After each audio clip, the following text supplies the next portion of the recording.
Hey everybody, and welcome back to Let's Play Avadon 2. We are still in Trozen. We took a general look around to learn the overall geography of the place. We also checked out the Tinkermage workshop and more or less accidentally picked up the quest for this abandoned workshop that we had already seen before. Now let's start, I guess, a bit more systematically. Let's take a look at this small house. Oh.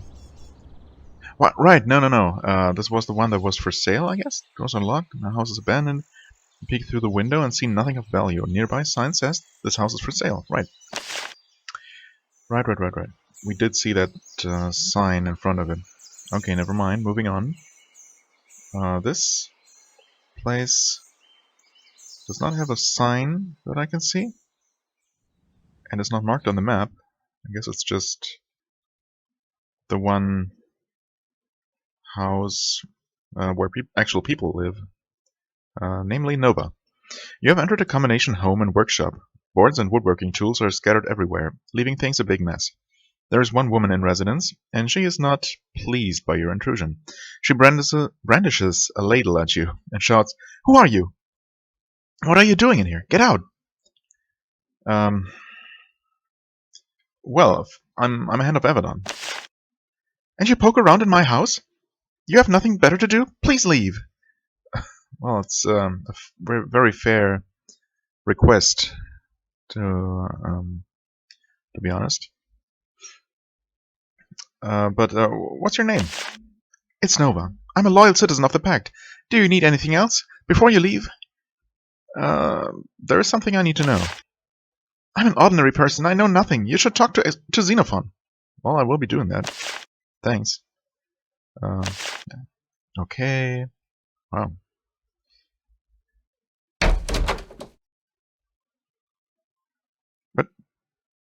What did you just... Get out. Okay. Yeah, I'm out. Sorry. I'm just so curious. What can I do? Okay, this is the marketplace. Let's first talk to the blacksmith that we've already seen wandering around here. Corbin. Come, please. The merchant hall has a smithy outside of it to the west. The smith is a massive, middle-aged man with grey streaks in his hair. When you approach, he nods to you. Then he points to a sign by the north wall. It says simply Corbin's Smithy. You look back to Corbin, who nods. So is he mute?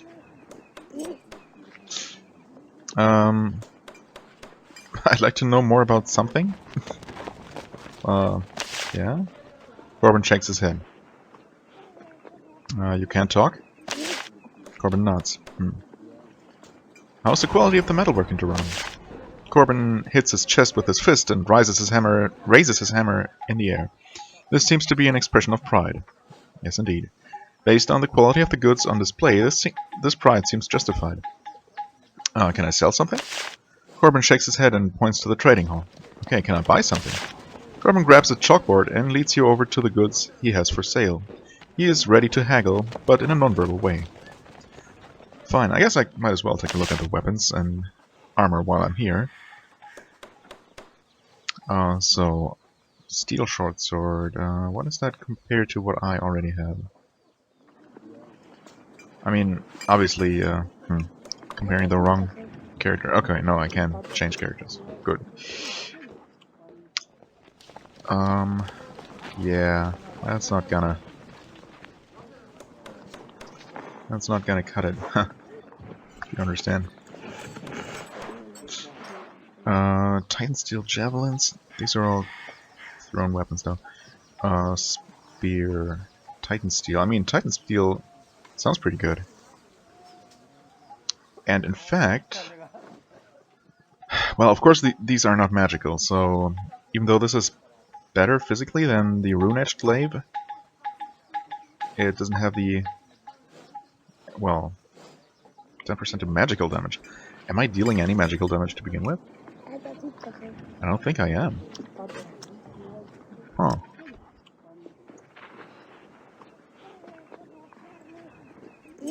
So I guess this would be better.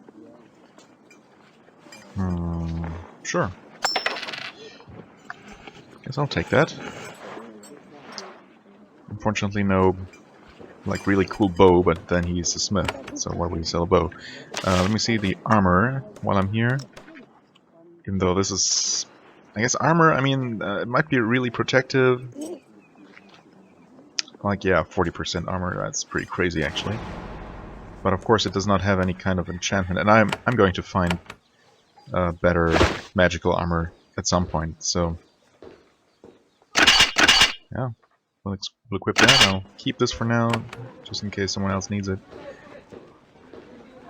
But yeah, armor, I mean, protection is nice and all, but especially Kalita really doesn't feel very squishy at all. So I'd rather have her wear stuff that might not be quite as protective, but has some nice enchantment on it, maybe some extra damage or, you know, magical resistance, stuff like that.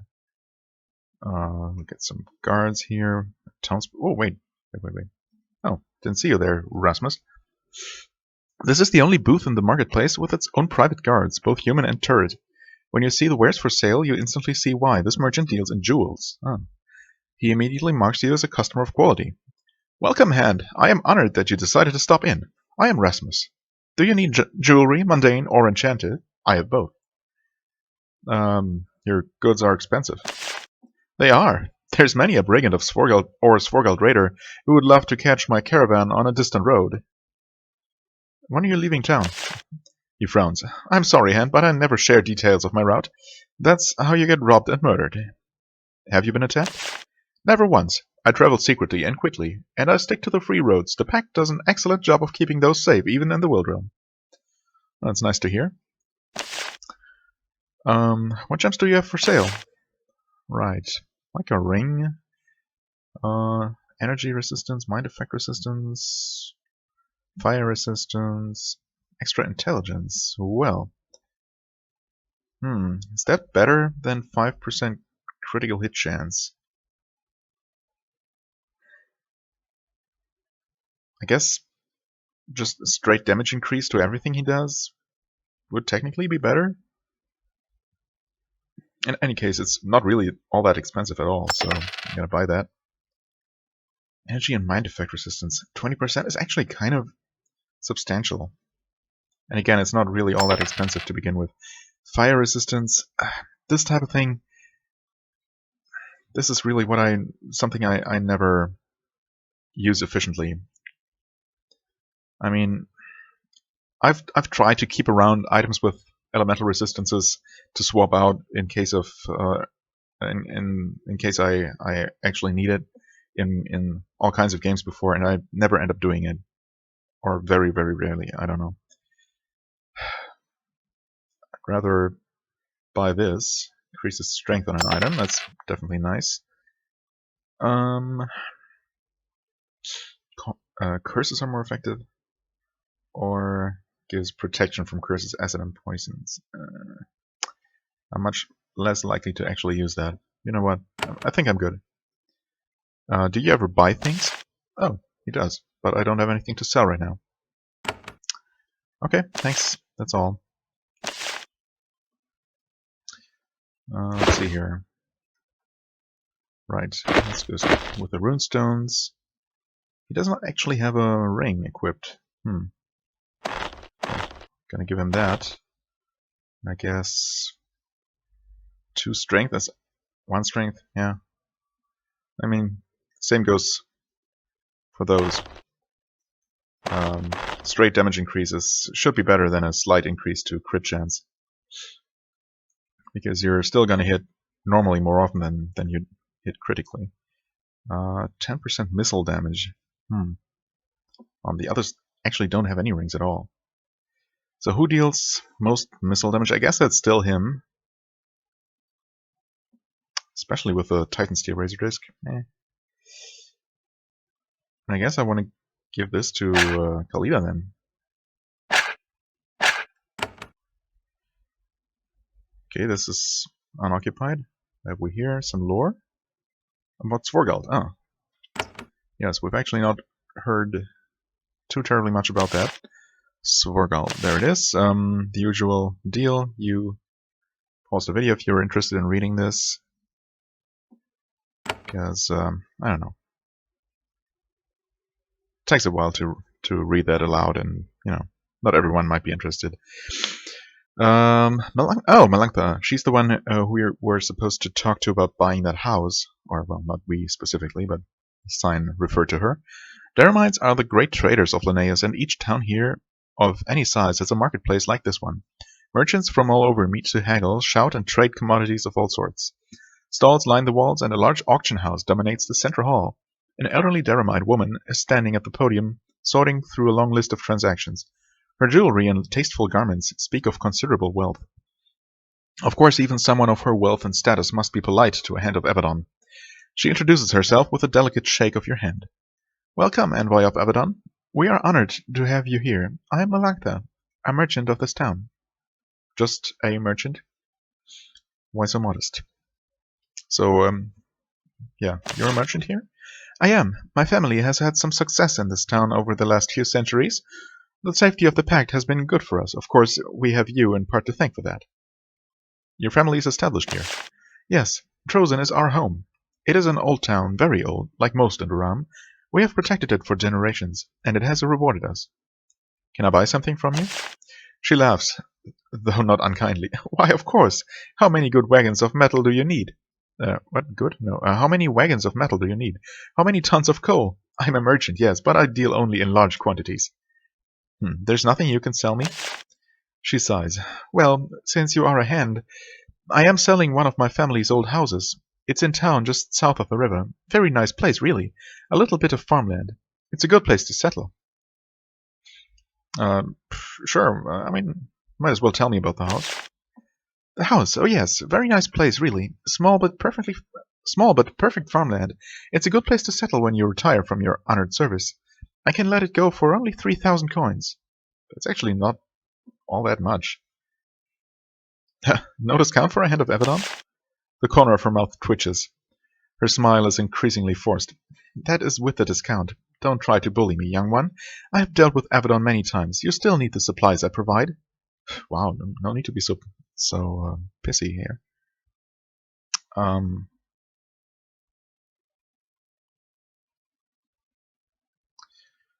Well, I guess I'm not interested for now. Or am I? I mean, I could easily afford it, obviously. Well, anything I can do for you, maybe. Malangtha is amused. Really? You are an industrious spirit. I understand you. What? I understand you haven't met our mayor yet. That's true. I would not tie up your time until I'm sure I won't be angering the great power here. She smiles. Even if he is my cousin. Huh. Well, I might come back and actually buy the house, just to see if it triggers anything else. In the meantime, we speak to Aelia. Apparently, this seamstress makes nice, stylish garb from leather and cloth. Some of her work is on display on 2 dummies. Daramite crafts can be of very high quality. Welcome, traveler, she says. I'm Aelia. You look like you are used to hard traveling. I can give you something to protect you on the road. I also buy quality gear on occasion. Okay, tell me about your wares. High quality, made with the best materials. Some of my garb is even made with giant spider silk, titan steel accents, and salamander skin. These materials can give the clothing gentle magical properties. Do you ever work with drakeskin? No. My skill is great, but not enough to manage that tricky, expensive stuff. Well, never mind. We have someone for that. Anyway. Well, let me see what you have for sale first. Fine cloak. Oh, several magical cloaks. Extra dexterity. And evasion and fire resistance. Oh, well, 2% fire resistance. That's hardly worth mentioning. Spider silk pants. 5% magical damage. Well, yes, please. Yes, please. Shadow Walker's boots. Only for Shadow Walkers. Wow, these are expensive but good. If I were actually actively using a Shadow Walker, I would definitely buy these. But just for a for a character that I hardly ever use, I'm not going to spend that much money right now. But I know it's there, so I might I can always come back to it, if I remember, that is. Anyway, let's see here. Okay, I already have exactly this type of cloak. Although it's really inexpensive, and I could give that to Alkander, for example. Or Yoshiria. Well, she has a 5%, 15% fire resistance cloak right now. I guess a 10% evasion chance is generally better, so we'll take that. Good stuff. There, we'll take that. And I guess I'll keep it around, even though, as I said earlier, I'm most likely never going to use it if I actually need it. Well, I mean, I don't know, maybe I will. I know that I have it, and dragon fights will be a thing in the future, I'm pretty sure, so. Oh, Maron, that's the girl's father. The alchemist, right? This stall comes with a drainage gate. I mean, yeah, if I had to actually looked around the shop, I wouldn't have had to guess or try to remember. Anyway, the stall comes with a drainage grate and a brazier for burning incense, both necessities for selling potions and similar concoctions. You wince when you enter the small shop. The smell still makes you gag a little. The portly man minding the shop has been smelling the stuff for many years, and it's affected him a little. His skin is dry and flaky, and his hands tremble slightly. He says, welcome to my little shop. I am Maron, and this is my stock. Limited now, but we hope to get more soon. More potions, I mean. You said you were waiting for more stock? Yes, from our workshop, out in the woods, where it can't be smelled. You know, nothing yet. Soon, I hope. Okay. For a second there, I was expecting a quest, but apparently he's not that worried yet. I met your daughter. She seems like a real fan of Avadon. Maron almost drops the potion he was labeling. Fan? Obsessed is more like it.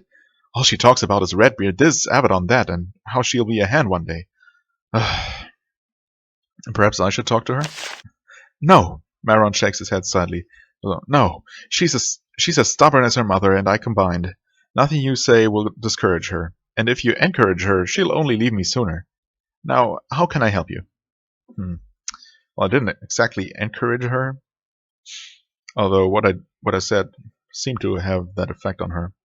So, whoops. I guess let me see what you have for sale. Although I'm terrible about making use of my potions. So, yeah. I mean, potions of speed are really good. Battle Frenzy is amazing. That's really the one thing that can really turn the tide of a battle, along with haste, I suppose. But I have so many of these. I don't have as many potions of speed, so I guess I'll invest a little bit in that. And these, why not? I mean, sure. Normal health potions. I guess Yannick can use a few. There. I'm not using my money for anything else either, anyway, so. Yeah, it's up to 9, 7, 8. That's fine. Sure. I'll keep those on my person for now. Well, that was pretty productive. I wasn't honestly expecting to find quite this much useful stuff on these merchants, and I'm pleasantly surprised. So is this another private home? Yep. Oh. Oh, this would not even be stealing, but then the stuff isn't worth anything. I don't know why I'm rummaging through people's private belongings here. I guess because I'm Hand of Avadon. The real reason, of course, being that I'm an RPG player. You notice that Kalita watches the buildings carefully as she passes by. You ask her why. I'm sorry, Atanto, there is something familiar here. It worries me. Don't concern yourself with it, probably just more of my insanity. You're not insane. I trust you. There must be more to this. Kalita looks surprised. Yes, thank you.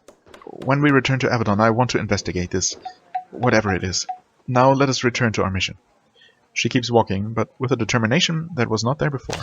Oh, nice. So, did we just trigger a future companion quest with her? Trojan Arms. Wait, is this a dedicated arms merchant? Or... Hello, Gamel. The innkeeper. Oh, it's just a... Yeah, of course, the inn. The innkeeper for the Trojan Arms is behind the counter effortlessly dealing with the sailors and merchants that come through town. When he sees you, however, he is nowhere near so enthusiastic. It's not a mystery why. His tanned, weathered skin and light hair mark him as from Svorgald. Interesting that a Svorgalian would be the innkeeper in Trojan. But I guess why not? This eastern island is one of the Farlands, home to fearless explorers and savage pirates. I mean, sure, not everyone from Svorgald is a pirate. Yeah, I know, I get it. He nods to you. Hand, I am Gamel. This is my inn. I've lived in Doram many a year, and I want no trouble. Whoa, chill down. I'm not here to give you any trouble at all. I mean, do you have a problem with me? Because I don't have a problem with you. Nothing personal, Hand of Avadon. I'm just a humble Farlander. So your problem is with Avadon. He starts cleaning the bar in front of you. You won't find a lot of love for Avadon in here.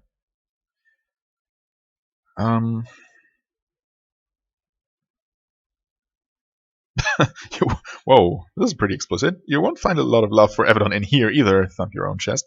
I just want better service? No?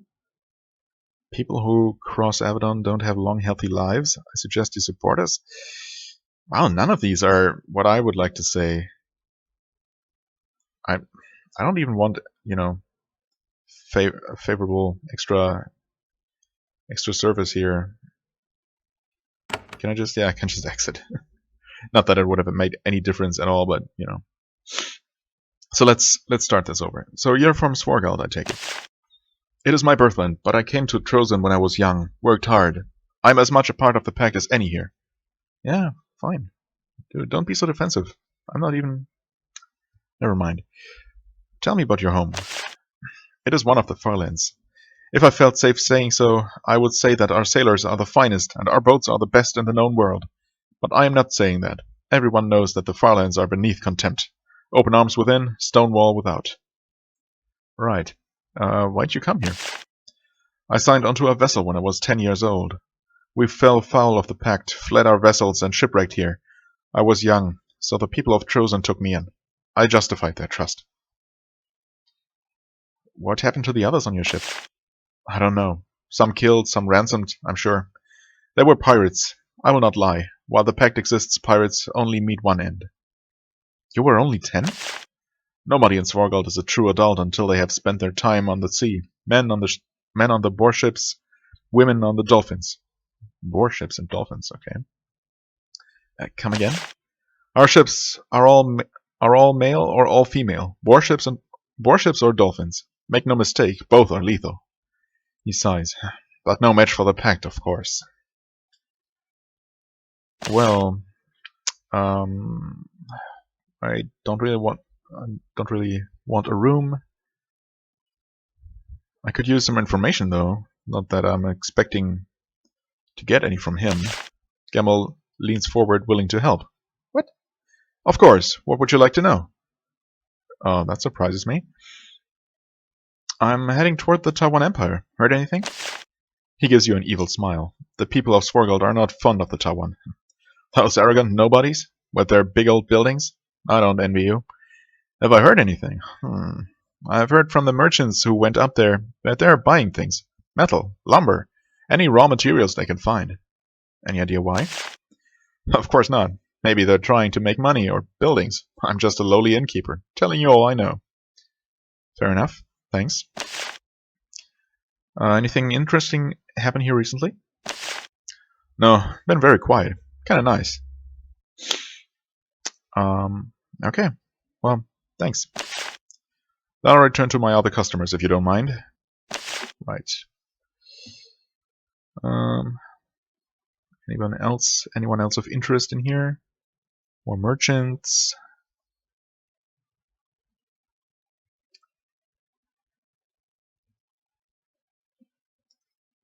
Does not look like it. Oh, this is closed off.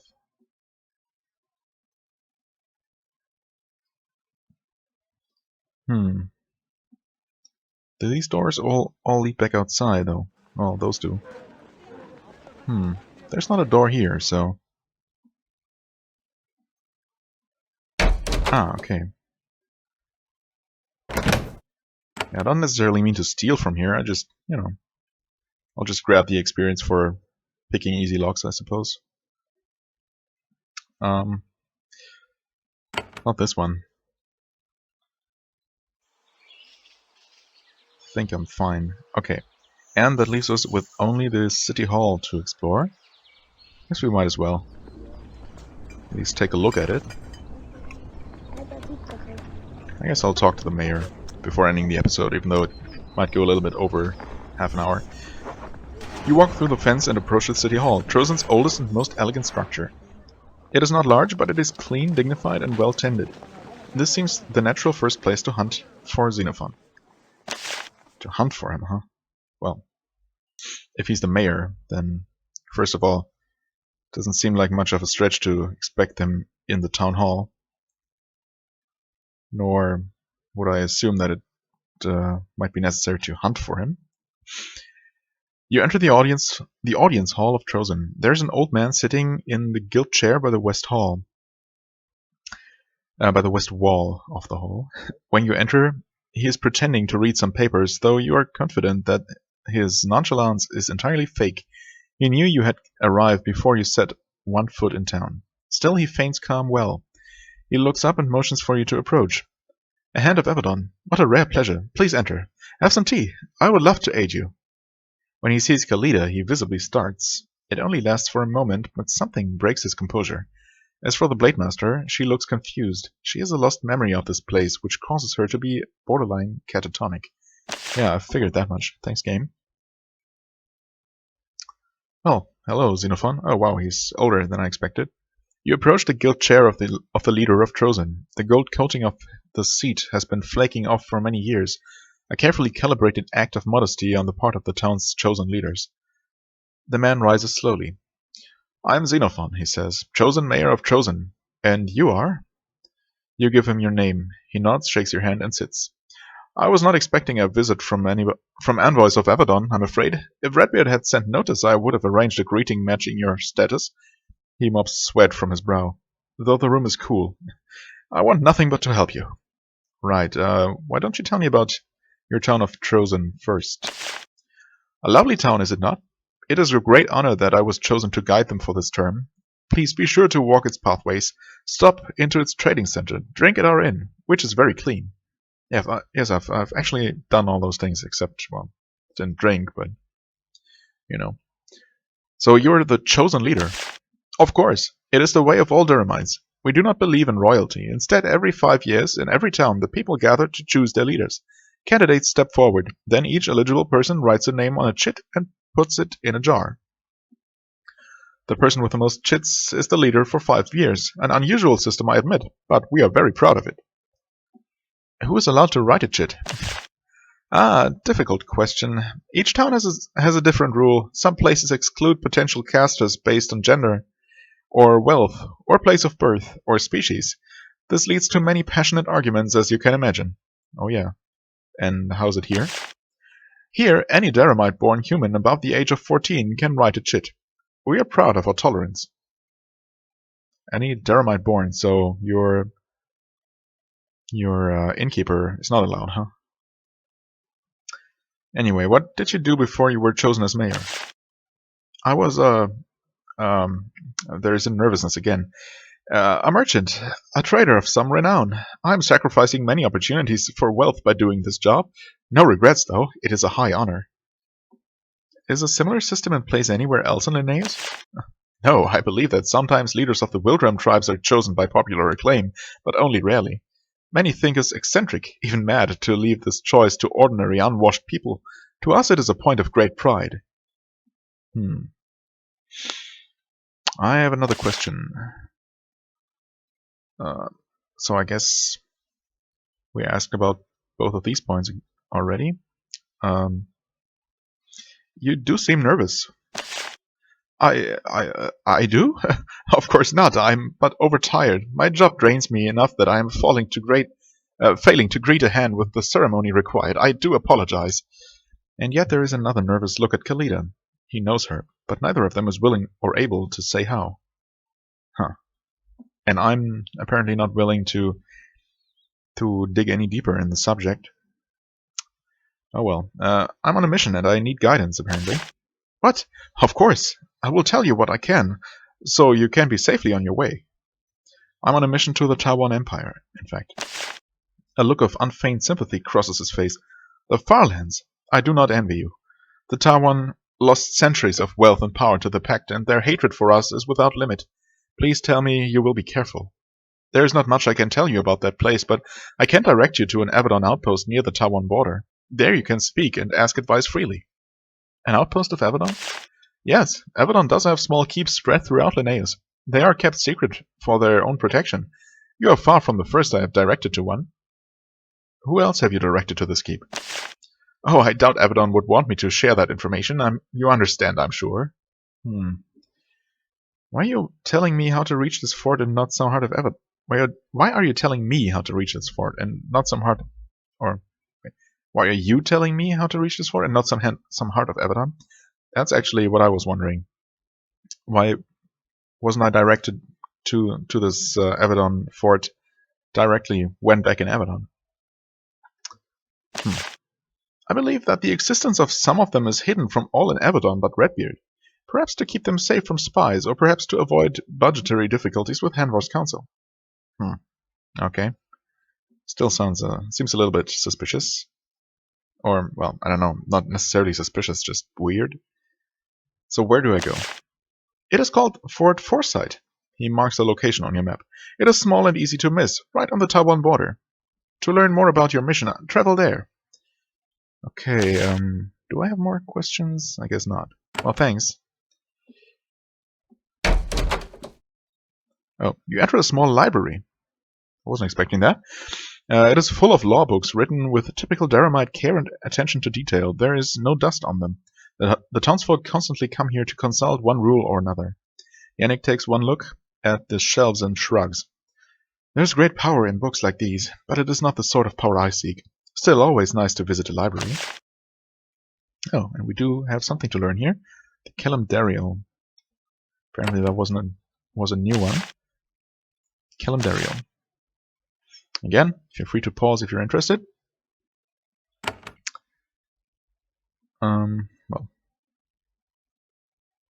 You know what? There might be one of those ancient scrolls in here. And there is not. But I am allowed to take this group heal scroll for some reason. So I guess I'm doing that.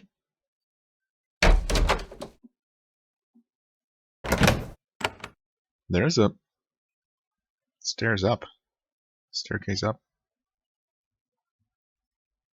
Tower guards. Wow. Okay.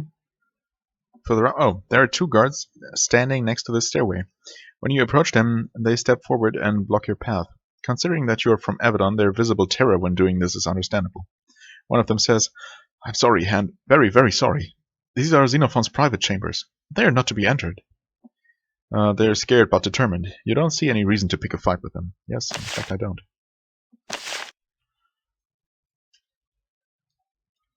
I was just curious about the existence of this tower that I didn't even know about before. Okay, well, next time I suppose we're going to take a quick look. Well, we'll see how quick it's going to be. But we'll take a look at this abandoned Tinker Mage workshop and see what we find in there, and if we actually need to rely on What's-Her-Face's help to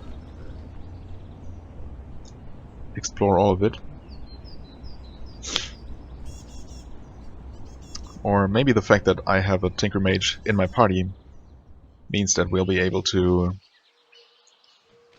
explore all of it without needing her help to begin with. I kind of hope that's the case, because I'm not looking forward to exploring part of this, having to return outside to talk to her, ask her for help, and then return once more. So I guess we'll see how that goes next time. For the time being, I thank you very much for watching. Hope you enjoyed. If you did, please hit the like button and leave a comment, and I shall see you real soon. Till then, have a wonderful time. Bye bye.